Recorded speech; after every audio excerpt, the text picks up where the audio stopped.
आपके घर में पड़ा ये कचरा किसी सोने से कम नहीं। जी हाँ, पाकिस्तान में कचरे से घर बनाने का कामयाब तजुर्बा कर लिया गया है। जदीद मशीनें मुल्क का मुस्तकबिल बदलने को तैयार। कैसे टेक्नोलॉजी की मदद से कचरे को सोने में ढाला जा रहा है, देखें इस खुसूसी वीडियो में।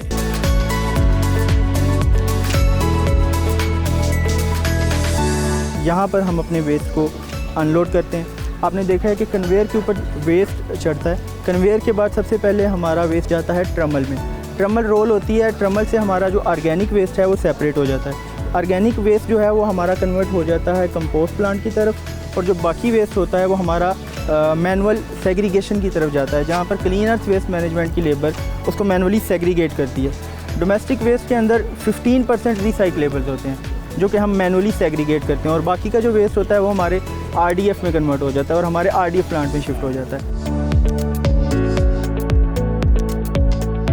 हमें जो टेट्रा पैक आता है वो 2 फॉर्म्स में आता है, एक बेल्ड फॉर्म में और एक ओपन फॉर्म में।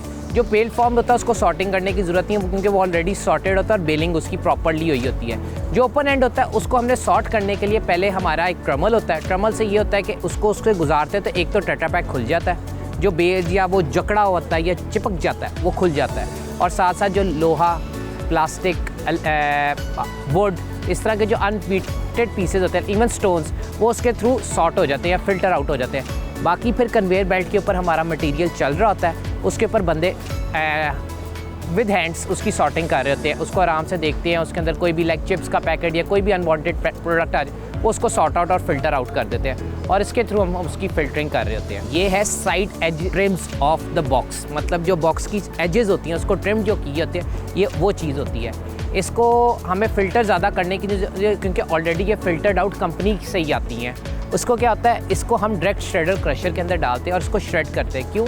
क्योंकि ये अगर इनका एक क्या कहें गुंजल या मेज़ सा बन जाए ना तो इसको खोलना बहुत मुश्किल हो जाता है, और मशीन के अंदर होती हैं छोटी छोटी छुरियाँ भी होती हैं, किलियाँ भी होती हैं, वो टूटने का ख़तरा होता है, या फिर इनकी जो जालियाँ होती हैं वो चोक हो जाती हैं। तो उस वजह से इसको हम श्रेड करके उसको फिर आगे नेक्स्ट प्रोसीजर से गुजारते हैं। ये जो हमारी प्रोडक्ट्स हैं, अब जैसे कि जो हमारे पैलेट्स होते हैं वो आपको नेस्ले को जा रहे हैं, जो रैकिंग जैसे मेट्रो स्टोर भी होता है उनके रैक्स के अंदर आ रहे हैं। जो हमारे मैन होल्स हैं वो वासा को जा रहे हैं। अब आप जाएंगे तो चुबुर्जी वाली साइड सारे आप देखेंगे तो उस पर वासा के जो मैन होल्स हैं वो प्लास्टिक से बन रहे हैं। उसके अलावा जो हमारा फर्नीचर है, DHA, race course parks and different other parks के अंदर जो प्ले एरियाज़ हो गए, बच्चों के बेंचेस हो गए, वो सारा कुछ इससे ही बन रहा है। और जो ये वुडन पलप होती है डिफरेंट पेपर इंडस्ट्री को जाते हैं, जिसमें बुल्ले शाह भी आ जाता है, सेंचुरी भी आ जाता है, नसीर आ जाता है, ये सारे को ये सप्लाई जाता है। अगर हमारे प्रोडक्ट्स देखा जाए तो हम डिफरेंट काइंड ऑफ प्लास्टिक्स हैं, प्लास्टिक्स को और वो सॉर्टेड आउट करें। जैसे कि पेट बॉटल्स होती हैं जो हम पानी की बोतल पीते हैं, उसकी भी रिसाइकलिंग के ऊपर वर्किंग कर रहे हैं। मोर ओवर वुड की रिसाइकलिंग के ऊपर भी वर्किंग चल रही है,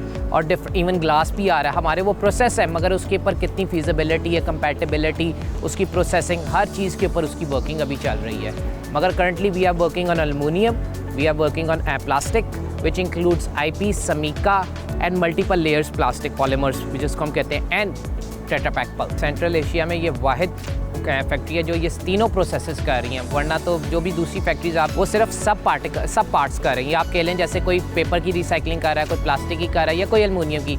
हम वाहिद central Asia, even around the globe भी देखा जाए तो वाहिद फैक्ट्री है जो तीनों चीज़ों की रिसाइकलिंग करके और कोई भी बाय प्रोडक्ट या वेस्टेज नहीं उसके अंदर कर रहे हैं। हम शॉपिंग बैग्स को यूज़ कर सकते हैं, उसकी वॉशिंग और प्रॉपर रिसाइकलिंग से हम जो अपना प्लास्टिक का फर्नीचर बांध रहे हैं हम उसके अंदर मोल्ड उसको आउट कर सकते हैं। इवन उससे आप not even furniture, plastic racks हो गए, मैन होल्स, ये सारा कुछ उसके अंदर यूज़ हो सकता है। जो माहौलियाती आलूदगी के अंदर जो कमी ग्रीन अर्थ रिसाइकलिंग, एक तो जो कूड़ा को, कचरे को हम जला देते हैं वो ख़त्म हो जाएगा। जब उनको पता चलेगा ये वेस्ट हमारा रिसाइकल हो सकता है, उसको बस हमने सॉर्ट ही करना है, वो जब होएगा तो कूड़े की बर्निंग, माहौल आपकी स्मोक जो लाहौर में बहुत ज़्यादा हुई है वो ख़त्म हो सकती है।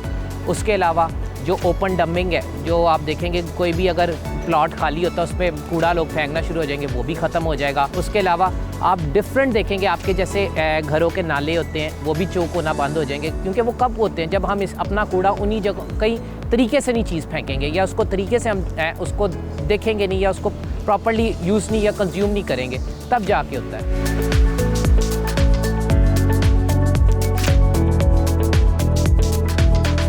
सिर्फ टेट्रा पैक का प्लास्टिक रिसाइकलिंग नहीं हो रहा, जो शॉपिंग बैग्स हैं, घरों के शॉपर हैं, या जो भी प्लास्टिक का डिस्पोज हो रहा है उसकी भी अब ये सारी रिसाइकलिंग का आपको प्रोसेस दिखाया गया है, जिसमें पहले उसकी वॉशिंग होती है, जैसे एक पहले उसकी क्रशिंग होगी, फिर स्क्रू कन्वेयर्स और हमारे बाथ टब्स के थ्रू उसके अंदर अनवांटेड पार्टिकल्स लाइक सैंड आप कह सकते हैं, और साथ उसके अंदर जो भी डिपॉजिट्स जैसे जूस के हो सकते हैं, मिल्क के होते हैं और डिफरेंट अनवांटेड, उसकी रिसाइकलिंग होकर उसको एक स्क्वीज़र से ला के उसको एक स्क्वीज्ड फॉर्म में निकाल लिया जाता है। उसके बाद हमारी RDF मशीन्स के ऊपर जाता है, या इसको हम पैलेटाइजर भी कहते हैं, ह्यूमिडिफायर्स के नाम से भी जाना जाता है। इसको क्या होता है, आखिर में प्लास्टिक के मोल्ड्स बना जाते हैं। इसको क्या होता है, प्लास्टिक के मोल्ड्स बना के उसके बाद ये हमारी लंबर मशीन के ऊपर जाता है। लंबर मशीन के ऊपर इसको प्रॉपर डाइस के अंदर इसकी मोल्ड्स के अंदर दिया जाता है, हीटिंग के प्रोसेस के उसको हल्का सा लिक्विडेट किया जाता है। उसके बाद उसको डाइस के अंदर दे के कूलिंग डाइस के थ्रू उसको प्लास्टिक प्लैंक्स बना लेते हैं, जिस एवर फॉर्म में हमें चाहिए, चाहे वो हमें लंबी शीटों के फॉर्म में चाहिए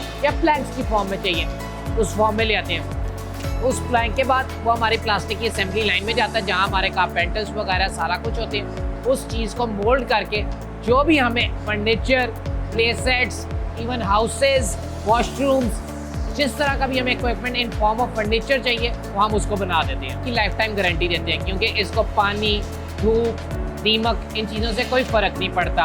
और अगर आप इसको कंपेयर करें लकड़ी के फर्नीचर से, तो लोग इसको ज़्यादा पसंद करते हैं, क्योंकि ये लाइफ टाइम वारंटी है। आप इसको ओपन एयर में भी रख दें या ओपन इन्वायरमेंट में रखें तो इसको कोई फ़र्क नहीं पड़ेगा। साथ ही साथ आप देखेंगे जैसे पुलिस एरियाज़ होते हैं जो स्टॉल से बने होते हैं, जिधर पुलिस अपना, या आर्मीज़ के अंदर होते हैं, जैसे कैंट्स के अंदर होते हैं जिधर उन्होंने अपने कैबिन्स बनाए, अब लोग इससे रिप्लेस करें, वो वुड के नहीं बनते। और आप देखेंगे तो ओपन प्लेस सेट एरियाज जो भी होते हैं अब प्लास्टिक के ख़त्म। साथ ही साथ लोग एनवायरनमेंट को प्रोटेक्ट करना चाहते हैं, दरख्तों को नहीं काटना चाहते, तो उस दरख्त की रिप्लेसमेंट प्लास्टिक फर्नीचर से की जा रही है। आप अगर इसको लकड़ी या लोहे के फर्नीचर से कंपेयर करेंगे तो it's a reasonable price which you are getting right now in the market.